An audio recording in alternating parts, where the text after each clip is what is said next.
Hey there, guys. All right, today we are back with some more of the Great War, and we are on to week 218, the Meuse-Argonne offensive and Bulgarian collapse.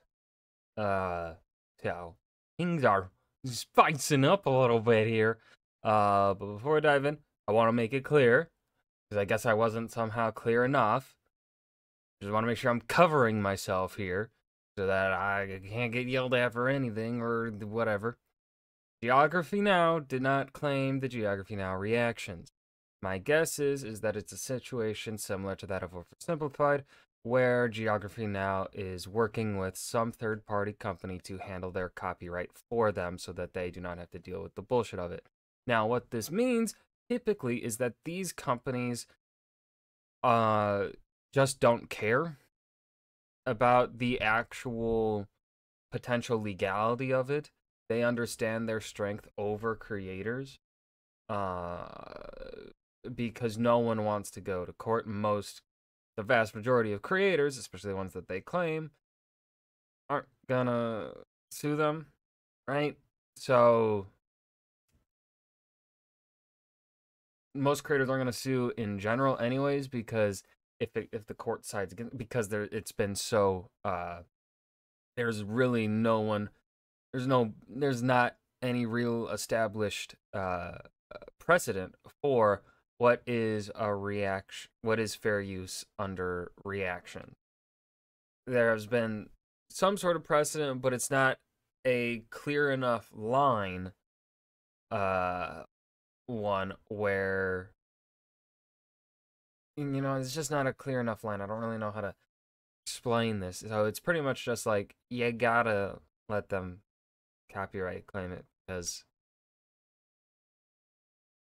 yeah, that's just how it is. But again, it isn't Geography Now that is claiming it. It could be entirely like Oversimplified's situation where they could be unhappy with how the company is handling their copyright, but they don't really seem to have any authority to do anything. Like maybe there's a contract involved in which they cannot get themselves out of. But also, in this situation, this is a brand new situation. They mass claimed all of my Geography Now reactions. I've been reacting to Geography Now for 2 years now, and never had a problem before. And like I said in my comment on my last Geography Now reaction, Senegal, I said that again, I'd be totally fine and understanding if they were to pick and choose out of my videos, the ones that are perhaps weaker reactions. But no, they just claimed all of them. And I know for a fact I know I got at least a few good reactions in there that I feel like are certainly covered under fair use. But I don't got money, so I ain't gonna do shit. Um, so yeah, just again, it is not Geography Now. This is maybe a new thing that they did. Don't know why they would have done it. Maybe it's a change that they've done so that they can do more, I don't know, mainstream things. Who knows? I don't know. Or maybe something behind the scenes has happened where they feel like they need to protect their copyright a bit harsher. And so that's why, right? You don't know any information. That's just the way it is. I'm not gonna bother with it any further than that. So I'm just not gonna watch any more Geography Now because it's not one. Those videos didn't always do the best. Like they typically YouTube ranks your when you upload a new video, you get your best performing videos of 24 hours. Your last 10 uploads, best performance of your top 10, your last 10 videos ranked in their first 24-hour uh thing or whatever the fuck. I'm probably explaining this horribly without any visual to show you guys. But Geography Now reactions typically landed around the 7-8 marker. And it's the Great War that typically landed around the 9-10. Right.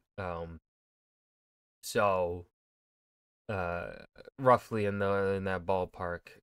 Geography Now 5 through 8.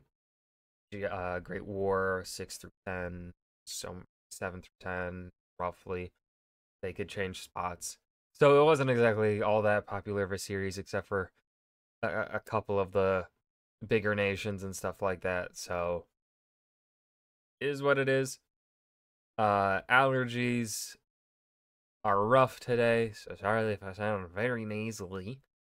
I took a pill, an allergy med, before streaming, so maybe it'll clear up. I mean, that's streaming before recording. But anyways, yapping a lot. Got that out of the way. Just wanted to make things fucking clear. I'm not holding anything against Geography Now themselves, because I did research on the company, and the company is run by someone who does not have the best reputation, according to what I saw. So, what I read online. So, yeah. Go ahead and dive in. This week is a remarkable week of the war, for this week sees the defenses of not one, but two of the Central Powers completely collapse.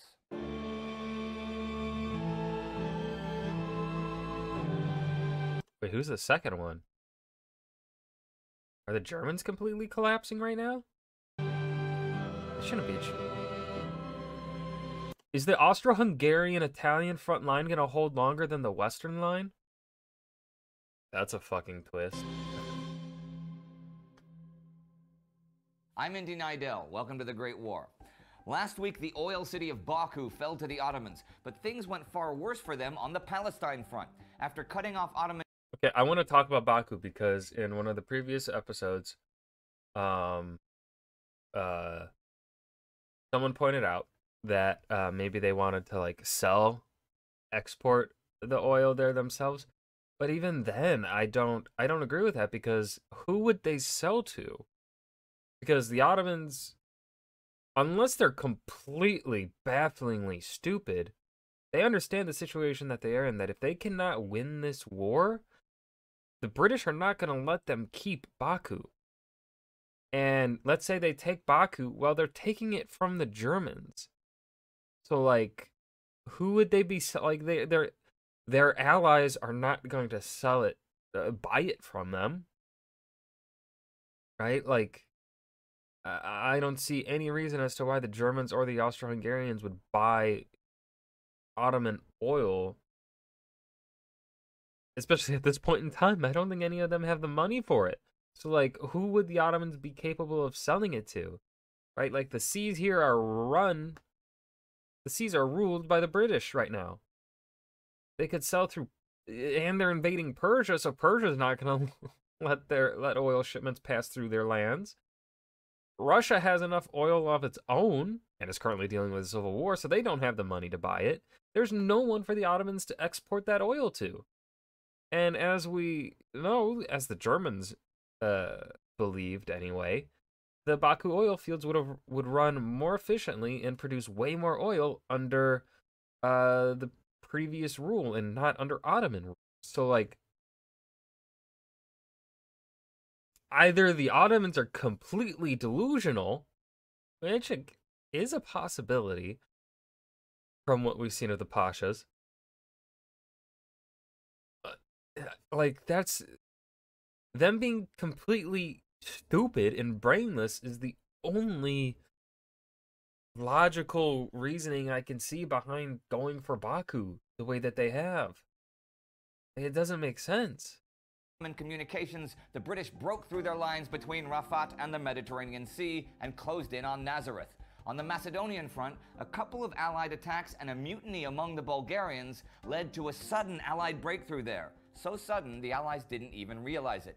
There was also a smaller Allied breakthrough on the Western front. Attacks on the Western front continued. In fact, there were two new Allied offensives there this week. One was a huge Franco-American attack from Champagne to the Meuse River. USA. The preliminary bombardment contained mustard and phosgene gas shells and incapacitated 10,000 Germans. At 5:30 a.m. on the 26th, the Americans went over the top, and at 6 a.m. the French followed suit. This was on a front of over 60 kilometers. Both armies advanced several miles. The Allies had a huge advantage on paper. For example, Facing the Americans were 5 divisions at 1/3 strength, so the 9 full U.S. divisions attacking had an 8-to-1 manpower superiority over the Germans. But, curiously, they had only 821 planes and 189 light tanks. And that was half of the mobile force they had at the easier San Miguel offensive 2 weeks ago. And that was easier, for this was a major challenge for the Americans. The advance was in a valley littered with streams and bounded to the east by the Meuse. The Meuse heights across the river were great for flanking fire. On the left were the heights of the Argonne forest, and ahead... That was a map in Battlefield 1. I remember. Dude, this series, I've said this before, I know I have. I've said it a lot in this series. But man, this series makes me miss Battlefield 1. That was the best Battlefield. It was, like, it was the best, you know, mixing of new video game, modern video game, and, like, just the kind of classic Battlefield gameplay. I love Battlefield 1. lay the heights of Montfaucon and Romagne. The Germans had been here since 1914 and were well prepared, to say the least, with all the barbed wire, concrete bunkers, and machine gun posts you could want. And they also had quite an efficient local rail system. They could bring up 6 reserve divisions in just 48 hours. There were 3 defensive systems, with the second and main one being the Kriemhilde-Stellung. All of this protected the Sedan-Metz railway line, for if that fell, the German armies to the north would be isolated. Allied Supreme Commander Ferdinand Foch had told American Commander John Pershing to take the Kriemhilde-Stellung within 2 days. While they tried to do that, Henri Gouraud and the French were to push through Champagne toward Rheims. On the 27th, the Americans actually did take Montfaucon, but the Germans had already brought in 4 reserve divisions, and the idea of quickly taking the Kriemhilde-Stellung turned out to be wishful thinking as the week came to an end. Still, the combined advance had taken 23,000 prisoners so far. The other new Western Front attack was a British one. British Commander Sir Douglas Haig was now going to hit the German center, the Hindenburg Line. This was going to be a double assault, first on the Canal du Nord on the 27th, and then next week on the 29th on the Saint-Quentin Canal. One aspect of the brilliance of that German defense system was that it integrated waterways into it, which had by now become even more significant because they were obstacles against tanks. The Canal du Nord was 30 meters wide, and the West Bank was 3 or 4 meters high. Past that lay barbed wire belts and machine gun posts. The Germans also held some high ground that overlooked the whole area. The 1st and 3rd British armies would attack, and the Canadian Corps would spearhead this. Now, they didn't have as many tanks or planes as they'd had last month, since these were allocated for the Saint-Quentin attack. But they advanced under a heavy and accurate creeping barrage. According to David Stevenson, the infantry was to cross a dry section of the canal in waves and bring up artillery and machine guns. They made the crossing pretty easily, and engineers began building bridges. In fact, by the evening, they'd made a gap, a break in the Hindenburg Line, nearly 20 kilometers wide and 10 deep. They'd also taken 16,000 prisoners. However, the attack would slow down as next week begins, and though there was 5 days of continual fighting, the attack was called off after heavy Canadian casualties. It was also unable to support the Saint-Quentin attack when that goes off, but that's in the future. The initial Canal du Nord attack had achieved total surprise, but the defenses were unable to be broken without it. It is interesting what different sources say about all this. Canadian Military History Journal contradicts Stevenson and says that Arthur Currie had his Canadians cross in flooded sections except for a narrow dry strip to hit the German flank. Here's some interesting numbers for you about all of this action. Yay, now, numbers. The British War Cabinet had been worried for weeks that these attacks in the German center would turn into a second Battle of Passchendaele. British Chief of Staff Henry Wilson pointed out to them that during Passchendaele, the British had taken... So now the British are worrying about casualties? It just took them 4 fucking years? How do people just have complete utter disregard for human life, and it takes millions upon millions to die for people to start fucking caring? Why is it that we have to have such astronomical numbers for people to start fucking caring? Like, what the? One is too many. I mean, obviously, in war, of course, is different, but like, God, wanna. Uh, I'm getting a little heated here. 265,000 casualties and 24,000 prisoners of war. During the month of August 1918, they'd taken just 50,000 casualties and captured 43,000. By crazy comparison, in the week ending September 24th, the British Expeditionary Force took 30,000 prisoners, more than they had in any other week of the war. The Allies were also taking prisoners by the thousands on other fronts. On the Palestine front, they continued their breakthrough, taking the Nazareth garrison at the beginning of the week.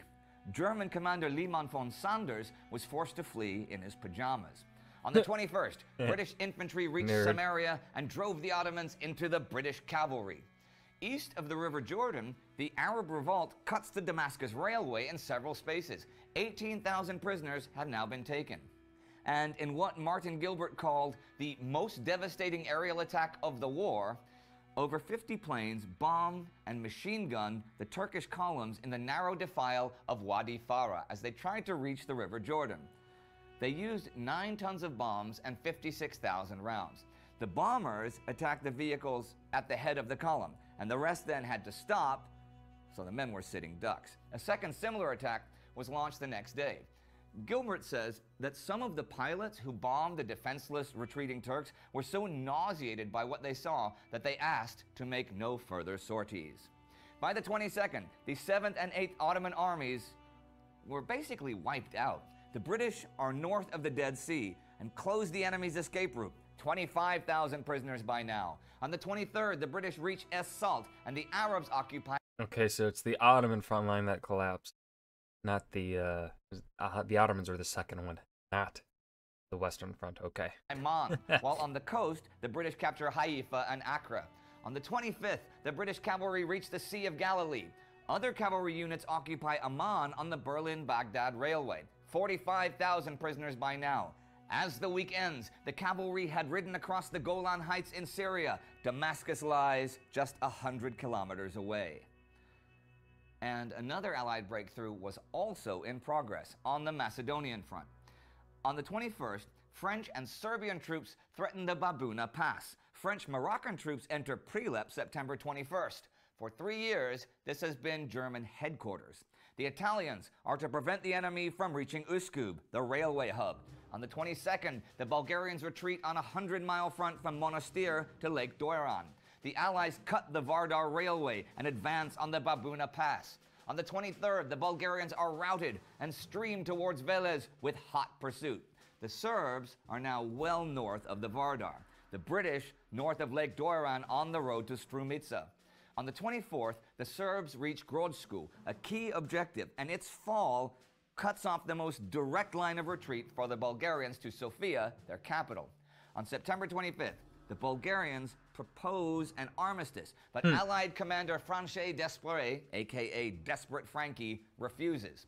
The Serbs take the Babuna Pass and Velez. The British cross the Bulgarian border. On the 26th, they take Strumica. The Bulgarian defeats led to unrest in Sofia. Well, more unrest than usual for 1918. This spreads to other cities by the 23rd, and students began establishing Soviets. Officer cadets and the German soldiers who'd finally arrived from Crimea tried to disperse them, but on the 27th in Radomir, where retreating Bulgarian army mutineers had converged, a new republic was declared, with Alexander Stambolisky as president. He has the support of thousands of soldiers and will try and seize Sofia under 50 kilometers away. Those Bulgarian mutineers were from the mutiny I mentioned last week, but mutiny was by now a regular thing everywhere. This week saw the first mutiny in combat of Australian troops, when members of the 1st Australian Battalion refused to take part in an attack. This was in protest to being sent back into the lines when they were supposed to be relieved. They were not charged with desertion in the face of the enemy, which was punishable by execution, just with being absent without leave. And the week comes to an end, with the Allies routing the enemy in Palestine and Macedonia, but launching 2 offensives on the Western Front that both see initial success but grind down after just a couple of days. I'll end today with some more numbers, these from Chronology of the Great War, just to sort of give you a scale of how things are going. On the Western Front, from July 15th to September 30th, the Allies took 248,494 soldiers prisoner, 5,518 officers, 23,000 machine guns, and 3,669 big guns. 69. Nice. They also took 25,000 prisoners of war in Macedonia and 70,000 in Palestine. That is over a third of 1,000,000 prisoners in 75 days. That is a staggering figure, and sometimes I have to give these numbers to remind us of the true scale of the war. But those 345,000 men were actually the lucky ones. They weren't the hundreds of thousands of men who were killed then or are soon to be killed. Their war was over. If you'd like to know more about the fate of those men that were taken prisoner, you can click. And that was the Meuse-Argonne offensive. Bulgarian collapsed, the Great War, week 218. This was one of those weeks where, again, and I think this is probably going to be the case for much of the remaining episodes up until like the finale, where it's just going to be the front lines are moving. There really isn't going to be much to expand upon in those situations, so really talk about aside from yep, that happened. But still a good episode. I hope you guys enjoyed as well. Remember to hit that like button and subscribe for more, and I will see you guys in the next video. Peace.